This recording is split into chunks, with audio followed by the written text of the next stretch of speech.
Hello नमस्कार दोस्तों। इस वीडियो में हम चर्चा करेंगे आर्थिक समीक्षा 2023-24 से के पहले चैप्टर के 20 इम्पोर्टेंट क्वेश्चनों की। तो ये वीडियो हर एग्ज़ाम के लिए महत्वपूर्ण साबित होगा, तो वीडियो को बिना स्किप किए हुए पूरा देखें। चलो वीडियो की हम शुरुआत करते हैं। पहली स्लाइड में हम चर्चा करेंगे सकल राज्य घरेलू उत्पाद के बारे में, जो स्थिर मूल्यों पर जिसका आधार वर्ष 2011-12 है, और एक हम चर्चा करेंगे प्रचलित मूल्यों पर। तो सकल राज्य घरेलू उत्पाद स्थिर मूल्यों पर है 8.45 लाख करोड़, प्रचलित मूल्यों पर है 15.28 लाख करोड़। और सकल राज्य घरेलू उत्पाद की ग्रोथ रेट कितनी है? तो स्थिर मूल्यों पर ग्रोथ रेट है 8.3%, प्रचलित मूल्यों पर है 12.56%। आगे हम चर्चा करेंगे शुद्ध राज्य घरेलू उत्पाद। शुद्ध राज्य घरेलू उत्पाद स्थिर मूल्यों पर है 7.40 लाख करोड़, प्रचलित मूल्यों पर है 13.69 लाख करोड़। और शुद्ध राज्य घरेलू उत्पाद की ग्रोथ रेट कितनी है? स्थिर मूल्यों पर ग्रोथ रेट है 8.10% और प्रचलित मूल्यों पर है 12.70%। अब अगली स्लाइड में हम चर्चा करेंगे सकल राज्य मूल्य वर्धन में क्षेत्रवार योगदान। ये भी दो पर चर्चा करेंगे, स्थिर मूल्यों पर, प्रचलित मूल्यों पर। इसमें स्थिर मूल्यों का आधार वर्ष है 2011-12। इसमें कृषि में स्थिर मूल्यों पर योगदान है 26.21%, उद्योग का योगदान है 29.84%, सेवा का योगदान है 43.95%। इसके बाद में हम चर्चा करेंगे प्रचलित मूल्यों पर। कृषि का योगदान है 26.72%, उद्योग का है 28.21%, सेवा का है 45.7%। इसमें यह है कि पूरी राजस्थान की पूरी जीडीपी को 3 भागों में बांटा जाता है, जिसमें कृषि, उद्योग, सेवा में बांट के एक स्थिर मूल्यों पर पूछा जाता है, एक प्रचलित मूल्यों पर। ये 6 फैक्ट बहुत इंपॉर्टेंट है। अगली स्लाइड में हम चर्चा करेंगे प्रति व्यक्ति आय के बारे में। प्रति व्यक्ति आय, राजस्थान की प्रति व्यक्ति आय और राजस्थान में प्रति व्यक्ति आय की ग्रोथ रेट और भारत की प्रति व्यक्ति आय, ये भी 2 मूल्यों पर चर्चा करेंगे। स्थिर मूल्यों पर जिसका आधार वर्ष 2011-12, एक प्रचलित मूल्यों पर। प्रति व्यक्ति आय राजस्थान की स्थिर मूल्यों पर है 90,831 रुपये, प्रचलित मूल्यों पर है 1,67,964 रुपये। और प्रति व्यक्ति आय की ग्रोथ रेट राजस्थान में स्थिर मूल्यों पर है 6.94% और प्रचलित मूल्यों पर है 11.49%। और प्रति व्यक्ति आय भारत में स्थिर मूल्यों पर है 1,06,744 रुपये और प्रचलित मूल्यों पर है 1,84,205 रुपये। इसमें 6 इंपॉर्टेंट फैक्ट हैं, जिसमें राजस्थान की स्थिर मूल्यों पर ग्रोथ रेट ध्यान में रखने 90,831, प्रचलित मूल्यों पर 1,67,964, ग्रोथ रेट स्थिर मूल्यों पर है 6.94%, प्रचलित मूल्यों पर है 11.49%।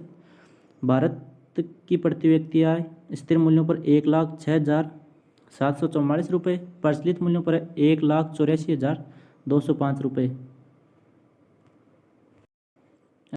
अगली स्लाइड में हम चर्चा करेंगे सकल स्थायी पूंजी निर्माण 2022-23। ये टोटल है 3.99 लाख करोड़।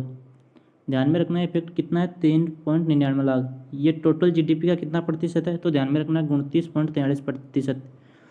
अब अगली ध्यान करते हैं हम सकल स्थायी पूंजी निर्माण में योगदान। निजी क्षेत्र का कितना योगदान है, सार्वजनिक क्षेत्र का कितना योगदान है? निजी क्षेत्र का योगदान है 78.54% और सार्वजनिक क्षेत्र का योगदान है 21.46%। इसमें हमने 4 इंपॉर्टेंट क्वेश्चन है कि टोटल कितना है, 3.99 लाख करोड़। जीडीपी का कितना प्रतिशत है? 29.43%। इसमें निजी क्षेत्र का कितना योगदान है? 78.54%। सार्वजनिक क्षेत्र का कितना योगदान है? 21.46%। अब अगली स्लाइड में हम चर्चा करेंगे राजस्थान का थोक मूल्य सूचकांक। राजस्थान के थोक मूल्य सूचकांक का आधार वर्ष कितना है? जारी कौन करता है? जारी करने का आधार क्या है? कितनी वस्तुओं को शामिल किया जाता है? 2023 का वार्षिक औसत सूचकांक कितना है? तो आधार वर्ष है 1999-2000। जारीकर्ता कौन है? आर्थिक एवं सांख्यिकी निर्देशालय। जारी किया जाता है मासिक आधार पर। टोटल 154 वस्तुओं को इसमें शामिल किया जाता है। 2023 का औसत वार्षिक सूचकांक कितना है? तो 387.90। इसमें हमें 5 इंपॉर्टेंट क्वेश्चन है जो बार बार पूछे जाते हैं कि थोक मूल्य सूचकांक के संबंधित। आधार वर्ष 1999-2000, जारीकर्ता आर्थिक एवं सांख्यिकी निर्देशालय, मासिक आधार पर जारी किया जाता है। 154 वस्तुओं को शामिल किया जाता है। 2023 का वार्षिक औसत सूचकांक कितना है? 387.90। अगली स्लाइड में हम चर्चा करेंगे उपभोक्ता मूल्य सूचकांक CPI के बारे में। इसमें यह है कि प्रतिमाह 4 विभिन्न प्रकार के उपभोक्ता मूल्य सूचकांक तैयार किए जाते हैं, जिसमें पहले नंबर का है औद्योगिक श्रमिकों हेतु, जिसे जारी करता है श्रम ब्यूरो चंडीगढ़। इसका आधार वर्ष है 2016। दूसरा है कृषि श्रमिकों हेतु, जिसे जारी करता है श्रम ब्यूरो चंडीगढ़। इसका आधार वर्ष है 1986-87। अगला है ग्रामीण श्रमिकों हेतु, जिससे जारी करता है चंडीगढ़ में श्रम ब्यूरो द्वारा। और लास्ट है सबसे इम्पोर्टेंट ग्रामीण शहरी संयुक्त हेतु, यह जारी किया जाता है राष्ट्रीय सांख्यिकी कार्यालय NSO दिल्ली द्वारा। इसका आधार वर्ष है 2012। इस स्लाइड में हमें ध्यान में रखना है सबसे इम्पोर्टेंट फैक्ट यह है कि उपभोक्ता मूल्य सूचकांक का सबसे इम्पोर्टेंट ग्रामीण एवं शहरी एवं श्रमिक हेतु है। इसका आधार वर्ष याद रखना है 2012। ये जारी किसके द्वारा किया जाता है ये भी ध्यान में रखना है, और आधार वर्ष तीनों के ध्यान में रख लिया जाए तो ठीक है। अगली स्लाइड में हम चर्चा करेंगे उपभोक्ता मूल्य सूचकांक के बारे में ही, कि औद्योगिक श्रमिकों हेतु सूचकांक तैयार करने हेतु श्रम ब्यूरो चंडीगढ़, ये शिमला नहीं है चंडीगढ़ है, देश के 88 औद्योगिक केंद्रों से आंकड़े लेता है, जिसमें राजस्थान के 3 केंद्र है। एक इम्पोर्टेंट ये है कि कितने केंद्रों से लिए जाते हैं? 88। राजस्थान के कौन से हैं तो ध्यान में रखना है अलवर, भीलवाड़ा, जयपुर।